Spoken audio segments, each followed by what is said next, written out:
ബിജു എന്ന് പറഞ്ഞ ഒരു ബ്രദർ എന്നെ കഴിഞ്ഞ ആഴ്ച വിളിച്ചിട്ട് ഇങ്ങനെ പറഞ്ഞു, പാസ്റ്റർ, ഞാൻ അൾസർ ബാധിച്ച് 3 വർഷമായി ഞരങ്ങിക്കൊണ്ടിരിക്കുക, ഓപ്പറേഷൻ വേണമെന്ന് പറഞ്ഞു. എന്താണെന്നൊന്നും എനിക്കറിയത്തില്ല, ഞാൻ വല്ലാത്ത പ്രതിസന്ധിയിലാണ്. ഞാൻ ഒരുപാട് സ്ഥലങ്ങളിൽ പ്രാർത്ഥിക്കാൻ പോയി പാസ്റ്റർ.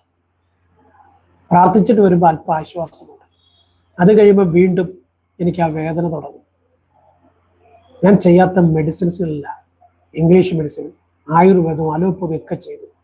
ഒടുവിൽ ഓപ്പറേഷൻ വേണം എന്നൊക്കെ പറയുമ്പോൾ എനിക്ക് ഭയമാണ് പാസ്റ്റർ. കുറച്ചു കാലമേ ജീവിച്ചുള്ളലും ആ സമാധാനത്തോടെ ജീവിക്കണം എന്നൊരാഗ്രഹം. പാസ്റ്റർ, ഞാൻ അവിചാരിതമായിട്ടാണ് പാസ്റ്റർ ലൈവ് വേണ്ടത്, എനിക്ക് വേണ്ടി ഒരു വാക്ക് പ്രാർത്ഥിക്കുന്നു.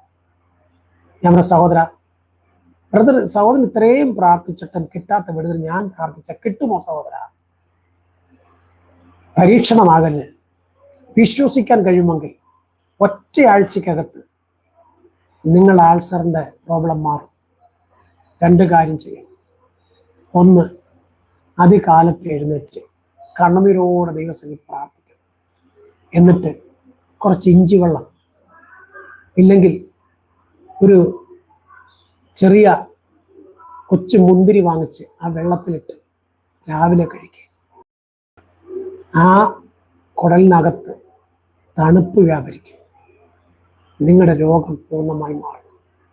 രാവിലെ എഴുന്നേറ്റ് പ്രാർത്ഥിച്ചിട്ട് തുടങ്ങുക. കർത്താവ് നിങ്ങളെ അനുഗ്രഹിക്കും. സഹോദരങ്ങളെ, ആ പ്രിയപ്പെട്ടവൻ വിശ്വസിച്ചില്ലെങ്കിലും അത് ചെയ്തു. ഒരു 4 ദിവസം കഴിഞ്ഞപ്പോൾ എന്നെ വിളിച്ചിട്ട് ആ പ്രിയപ്പെട്ടവൻ പറഞ്ഞൊരു കാര്യമുണ്ട്, പാസ്റ്റർ,